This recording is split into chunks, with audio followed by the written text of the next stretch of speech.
ಸ್ನೇಹಿತರೆ ನಮಸ್ಕಾರ. ನಾನು KVN ಸ್ವಾಮಿ.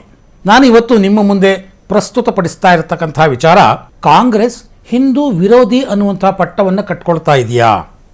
ಈ ಪ್ರಶ್ನೆ ಈಗ ದೇಶದ ಜನರನ್ನ ಕಾಡ್ತಾ ಇದೆ. ದೇಶದ ಜನರನ್ನ ಬಿಡಿ, ಸ್ವತಃ ಕಾಂಗ್ರೆಸ್ ಪಕ್ಷದ ಕಾರ್ಯಕರ್ತರನ್ನೇ ಕಾಡ್ತಾ ಇದೆ. ಹಾಗಾಗಿ ತಮ್ಮದೇ ಪಕ್ಷದ ಕಾರ್ಯಕರ್ತರ ಈ ಮನಸ್ಥಿತಿಯನ್ನ ತಿಳ್ಕೊಂಡಂತಹ ಆ ಪಕ್ಷದ ಹಲವಾರು ನಾಯಕರು ಈಗ ಕಾಂಗ್ರೆಸ್ ಪಕ್ಷದಿಂದ ಇದೇ ಕಾರಣಕ್ಕೆ ಹೊರಕ್ಕೆ ಬರುವಂತಹ ನಿರ್ಧಾರವನ್ನು ಮಾಡ್ತಾ ಇದ್ದಾರೆ. ಇದಕ್ಕೆ ಇತ್ತೀಚಿನ ಉದಾಹರಣೆ ಅಂತಂದರೆ, ಗೌರವ್ ವಲ್ಲಭ್ ಅನ್ನುವಂಥ ಒಬ್ಬ ಹಿರಿಯ ನಾಯಕ, ಕಾಂಗ್ರೆಸ್ನ ನಾಯಕ, ಮೂಲತಃ ಜಾರ್ಖಂಡ್ನವರಾದರೂ ಕಳೆದ ಚುನಾವಣೆಯಲ್ಲಿ ರಾಜಸ್ಥಾನದಿಂದ ಸ್ಪರ್ಧಿಸಿ ಸೋಲನ್ನು ಅನುಭವಿಸಿದರು. ನೀವು ಬಹುಶಃ TV ಡಿಬೇಟ್ಗಳಲ್ಲಿ ನೋಡಿರ್ತೀರಿ.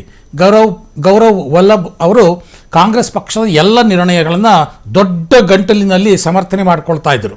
ಬಾಲರಾಮನ ಪ್ರಾಣ ಪ್ರತಿಷ್ಠಾಪನೆ ಸಮಾರಂಭಕ್ಕೆ ಕಾಂಗ್ರೆಸ್ ಗೈರು ಹಾಜರಾಗಿದ್ದನ್ನೂ ಸಹ ಅವರು ಬಹಳ ದೊಡ್ಡ ಮಟ್ಟದಲ್ಲಿ ದೊಡ್ಡ ಗಂಟಲಿನಲ್ಲಿ ಸಮರ್ಥನೆ ಮಾಡಿಕೊಂಡಿದ್ದರು. ರಾಹುಲ್ ಗಾಂಧಿಯವರ ಎಲ್ಲ ಹೇಳಿಕೆಗಳನ್ನು, ಅವರು ವಿವಾದಿತ ಹೇಳಿಕೆಗಳನ್ನೂ ಸೇರಿದಂತೆ ಎಲ್ಲ ಹೇಳಿಕೆಗಳನ್ನು ಅವರು TV ಡಿಬೇಟ್ಗಳಲ್ಲಿ ಬಲವಾಗಿ ಸಮರ್ಥನೆ ಮಾಡಿಕೊಳ್ತಾ ಬಂದಿದ್ದರು. ಅಂಥವರು ನಿನ್ನೆ ಕಾಂಗ್ರೆಸ್ ಪಕ್ಷಕ್ಕೆ ರಾಜೀನಾಮೆ ನೀಡಿದ್ದಾರೆ. ಅವರು ಕೊಟ್ಟ ಕಾರಣ ಏನು? ಸಾಕಪ್ಪ, ಇನ್ನು ಮುಂದೆ ನಾನು ಸನಾತನ ವಿರೋಧಿ ಘೋಷಣೆಗಳನ್ನು ಕೂಗೋಕೆ ಆಗೋಲ್ಲ, ನನಗೆ ಸಾಕಾಗಿ ಹೋಗಿದೆ. ಇದೇ ಮಾತನ್ನು ಗೌರವ್ ವಲ್ಲಭ್ ಅವರು ಹೇಳಿ ಕಾಂಗ್ರೆಸ್ ಪಕ್ಷದ ಪ್ರಾಥಮಿಕ ಸದಸ್ಯತ್ವಕ್ಕೆ ರಾಜೀನಾಮೆ ಕೊಟ್ಟಿದ್ದಾರೆ. ಅಂದರೆ ಏನರ್ಥ? ಇಷ್ಟು ದಿನ ಉಸಿರು ಕಟ್ಟುವ ವಾತಾವರಣದಲ್ಲಿ ಅವರು ಕಾಂಗ್ರೆಸ್ ಪಕ್ಷದ ನಿಲುವುಗಳನ್ನು ಸಮರ್ಥನೆ ಮಾಡಿಕೊಳ್ತಾ ಇದ್ರು ಅಂತ. ಹಿಂದೂಗಳ ಭಾವನೆಗಳ ಕಟ್ಟೆ ಒಡೆದಾಗ ಈ ರೀತಿ ನಾಯಕರ ರೂಪದಲ್ಲಿ ಅದು ಹೊರಕ್ಕೆ ಬರ್ತದೆ. ಮತ್ತೊಂದು ಎಕ್ಸಾಂಪಲ್, ಮಹಾರಾಷ್ಟ್ರದ ಸಂಜಯ್ ನಿರುಪಮ್ ಅವರನ್ನು ಪಕ್ಷವೇ ಇವತ್ತು ಉಚ್ಚಾಟನೆ ಮಾಡಿದೆ. ಆಂತರಿಕವಾಗಿ ಅವರು ಪಕ್ಷದ ಕೆಲವು ನಿಲುವುಗಳನ್ನು ಪ್ರಶ್ನೆ ಮಾಡಿದ್ದಕ್ಕೆ ಅವರನ್ನು ಪಕ್ಷ ಉಚ್ಚಾಟನೆ ಮಾಡಿದೆ. ಓಕೆ, ಫೈನ್, ಅದು ಅವರ ಪಕ್ಷದ ಆಂತರಿಕ ವಿಚಾರ. ಆದರೆ ಪಕ್ಷದ ಉಚ್ಚಾಟನೆ ನಂತರ ಮುಂಬೈನಲ್ಲಿ ಸಂಜಯ್ ನಿರುಪಮ್ ಒಂದು ಪತ್ರಿಕಾಗೋಷ್ಠಿ ಮಾಡ್ತಾರೆ. ಆ ಪತ್ರಿಕಾಗೋಷ್ಠಿಯ ಕೊನೆಯಲ್ಲಿ ಅವರು ಜೈ ಶ್ರೀರಾಮ್ ಅನ್ನುವಂತಹ ಘೋಷಣೆಯನ್ನು ಬಹಳ ಹುಮ್ಮಸ್ಸಿನಿಂದ ಕೂಗ್ತಾರೆ. ಪಾಪ, ಎಷ್ಟು ವರ್ಷಗಳಿಂದ ಉಸಿರು ಕಟ್ಟಿಕೊಂಡು ಜೈ ಶ್ರೀರಾಮ್ ಘೋಷಣೆ ಕೂಗೋಕೆ ಕಾಯ್ತಾ ಇದ್ರೇನೋ ಅನ್ನೋ ಥರ. ಅಂದರೆ ಜೈ ಶ್ರೀರಾಮ್ ಅನ್ನುವಂಥ ಘೋಷಣೆಯೇ ಕೋಮುವಾದಿ ಅನ್ನುವಂಥ ಕಾಂಗ್ರೆಸ್ ನಿಲುವಿದೆಯಲ್ಲ, ಅದನ್ನು ಯಾವ ಕಾಂಗ್ರೆಸ್ ಕಾರ್ಯಕರ್ತರು ವಿರೋಧಿಸಲಾಗದೆ, ನಾಯಕರು ಇದರ ಬಗ್ಗೆ ಮಾತನಾಡಲಾಗದೆ ಕಾಂಗ್ರೆಸ್ ಪಕ್ಷದಲ್ಲಿ ಒಂದು ರೀತಿಯ ಉಸಿರುಗಟ್ಟಿಸುವಂಥ ವಾತಾವರಣ ಇದೆ ಅನ್ನೋದು ಇದರಿಂದ ಸ್ಪಷ್ಟವಾಗಿ ಗೊತ್ತಾಗುತ್ತೆ. ಇದಿಷ್ಟೇ ಅಲ್ಲ, ಈಗ ಒಂದು 2-3 ತಿಂಗಳ ಹಿಂದೆ ಆಚಾರ್ಯ ಪ್ರಮೋದ್ ಕೃಷ್ಣನ್ ಅಂತ ಉತ್ತರ ಪ್ರದೇಶದ ಮಹಾನ್ ದಾರ್ಶನಿಕರು ಮತ್ತು ಆಧ್ಯಾತ್ಮಿಕ ಗುರುಗಳು, ಅವರು ಕಾಂಗ್ರೆಸ್ ಪಕ್ಷದ ಪರವಾಗಿ ಬಹಳ ವರ್ಷಗಳಿಂದ ಕೆಲಸ ಮಾಡ್ತಾ ಬಂದಿದ್ದರು. TV ಡಿಬೇಟ್ಗಳಲ್ಲೂ ಅಷ್ಟೇ ಕಾಂಗ್ರೆಸ್ ಪಕ್ಷದ ನಿರ್ಣಯಗಳನ್ನು ಅವರು ಬಲವಾಗಿ ಸಮರ್ಥಿಸ್ಕೊಳ್ತಾ ಇದ್ದರು. ಬಹುಶಃ ನೀವು ನೋಡಿರ್ತೀರಿ. ಅವರು ಅಯೋಧ್ಯೆಯಲ್ಲಿ ಬಾಲರಾಮನ ಪ್ರಾಣ ಪ್ರತಿಷ್ಠೆ ಸಮಾರಂಭದ ಸಿದ್ಧತೆಗಾಗಿ ನರೇಂದ್ರ ಮೋದಿ ಆಹ್ವಾನಿಸಿದ ಸಭೆಗೆ ಹೋದರು ಅನ್ನೋ ಕಾರಣಕ್ಕೆ ಅಂಥ ಹಿರಿಯರನ್ನು, ಅಂಥ ಸಾತ್ವಿಕರನ್ನು ಸಹ ಕಾಂಗ್ರೆಸ್ ಪಕ್ಷ ಉಚ್ಚಾಟನೆ ಮಾಡಿಬಿಡ್ತು. ಅಂದರೆ ಹಿಂದೂಗಳ ಪರವಾಗಿ ಮಾತನಾಡೋದು, ಹಿಂದೂಗಳ ಪರವಾಗಿ ತಮ್ಮ ನಡವಳಿಕೆಯನ್ನು ತೋರಿಸೋದು, ಹಿಂದೂ ಧರ್ಮದ ಪರವಾಗಿ ದನಿ ಎತ್ತೋದೇ ನಿಮಗೆ ಅಪರಾಧ ಅಂತ ಕಂಡುಬಿಟ್ರೆ ಕಾಂಗ್ರೆಸ್ ಪಕ್ಷದಲ್ಲಿ ಇನ್ನು ಎಷ್ಟು ದಿನ ಅಂತ ನಾಯಕರಾಗಲಿ ಕಾರ್ಯಕರ್ತರಾಗಲಿ ಇರ್ತಾರೆ. ಹಾಗಾಗಿ ನಾನು ಹೇಳಿದ್ದು, ಕಾಂಗ್ರೆಸ್ ಹಿಂದೂ ವಿರೋಧಿ ಅಂತ ಅನ್ನಿಸ್ಕೊಳ್ತಾ ಇದೆ. ಇವರಿಷ್ಟೇ ಅಲ್ಲ, ನನ್ನ ಹತ್ರ ದೊಡ್ಡ ಪಟ್ಟಿನೇ ಇದೆ. ಆಂಧ್ರ ಪ್ರದೇಶದ ಮಾಜಿ ಮುಖ್ಯಮಂತ್ರಿ ಕಿರಣ್ ಕುಮಾರ್ ರೆಡ್ಡಿಯಿಂದ ಹಿಡಿದು ಇತ್ತೀಚೆಗೆ ಕಾಂಗ್ರೆಸ್ನಿಂದ BJPಗೆ ಸೇರಿದಂಥ ಕುಸ್ತಿಪಟು ವಿಜೇಂದರ್ ಸಿಂಗ್ವರೆಗೆ ನೂರಾರು ಹೆಸರುಗಳು ಸಿರುತ್ತೆ. ರಾಷ್ಟ್ರ ಮಟ್ಟದಿಂದ ರಾಜ್ಯ ಮಟ್ಟ ಮತ್ತು ಜಿಲ್ಲಾ ಮಟ್ಟದ ಅನೇಕ ಕಾರ್ಯಕರ್ತರು ಕಾಂಗ್ರೆಸ್ ಪಕ್ಷವನ್ನು ಬಿಡ್ತಾ ಇದ್ದಾರೆ, ಕಾಶ್ಮೀರದಿಂದ ಹಿಡಿದು ಕನ್ಯಾಕುಮಾರಿಯವರೆಗೆ.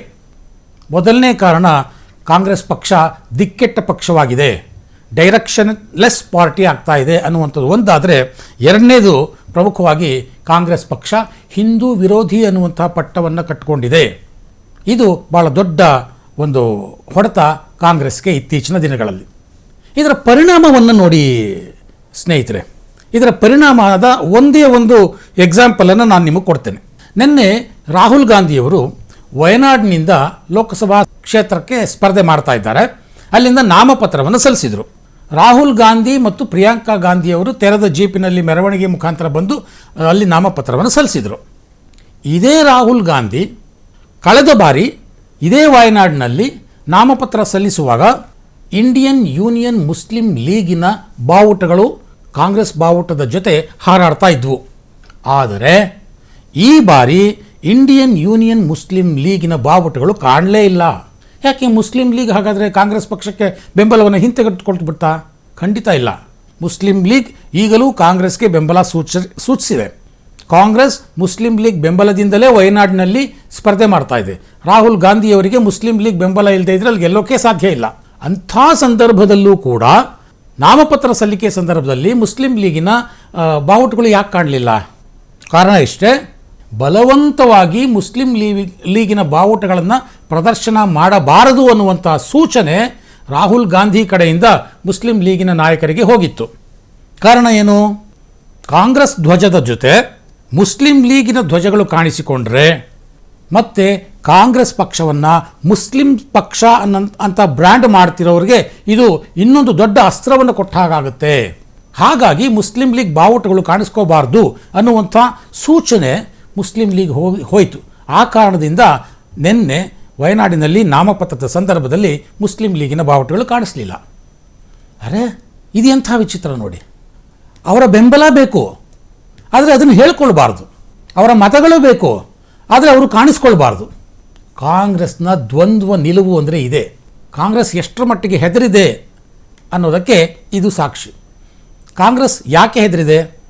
ವಯನಾಡಿನಲ್ಲಿ ಆ ರೀತಿಯ ದೃಶ್ಯಗಳು ಕಂಡು ಬಂದರೆ ಅದು ಇಡೀ ಭಾರತಕ್ಕೆ ಒಂದು ಹೊಸ ಸಂದೇಶವನ್ನು ಕೊಡುತ್ತೆ. ಈಗಾಗಲೇ ಆರೋಪ ಹೊತ್ತುಕೊಂಡಿದೆ ಕಾಂಗ್ರೆಸ್ ಮುಸ್ಲಿಂ ಪಕ್ಷ ಅನ್ನುವಂಥದ್ದು. ಜೊತೆಗೆ ಹಿಂದೂ ಸಮಾಜ ಈಗ ಎಚ್ಚೆತ್ತುಕೊಂಡಿದೆ. ಇದೆಲ್ಲದರ ಪರಿಣಾಮವಾಗಿ ಮುಸ್ಲಿಂ ಲೀಗ್ ಬಾವುಟಗಳು ನಿನ್ನೆ ಕಾಣಲಿಲ್ಲ. ಇದು ಇನ್ನೂ ಒಂದು ಹೆಜ್ಜೆ ಮುಂದೆ ಹೋಗಿದೆ ಕಾಂಗ್ರೆಸ್. ಏನು?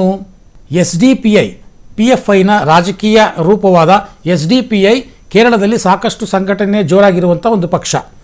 SDPI ಬೆಂಬಲ ಘೋಷಣೆ ಮಾಡಿದೆ. ಆದರೂ ಬಹಿರಂಗವಾಗಿ ಕಾಂಗ್ರೆಸ್ ಏನು ಹೇಳ್ತಾ ಇದೆ, ನಮಗೆ SDPI ಬೆಂಬಲ ಬೇಡ ಅನ್ನುವಂಥ ಹೇಳಿಕೆಯನ್ನು ಭಾಳ ಆಶ್ಚರ್ಯಕರ ರೀತಿಯಲ್ಲಿ ಕಾಂಗ್ರೆಸ್ಸು ನಿನ್ನೆ ಅಷ್ಟೇ ಕೊಟ್ಟಿದೆ. ಅಂದರೆ ಯಾವ ಮಟ್ಟದ ಭಯ ಕಾಂಗ್ರೆಸ್ಗೆ ಕಾಡ್ತಾ ಇದೆ, ಜಾಗೃತ ಹಿಂದೂ ಮತದಾರರ ಭಯ ಕಾಂಗ್ರೆಸ್ಸನ್ನು ಕಾಡ್ತಾ ಇದೆ ಅನ್ನೋದಕ್ಕೆ ಇದೇ ಉದಾಹರಣೆ. ಇದನ್ನೆಲ್ಲ ಒಟ್ಟಾರೆ ಸಾರಾಂಶದಲ್ಲಿ ಹೇಳೋದಾದರೆ ಕಾಂಗ್ರೆಸ್ ಹಿಂದೂ ವಿರೋಧಿ ಅನ್ನಿಸ್ಕೊಳ್ತಾ ಇದೆ. ಹಾಗಾಗಿ ಆ ಪಕ್ಷದ ನಾಯಕರು ಕಾರ್ಯಕರ್ತರು ಆ ಪಕ್ಷದಿಂದ ಗುಳೆ ಹೊರಟಿದ್ದಾರೆ.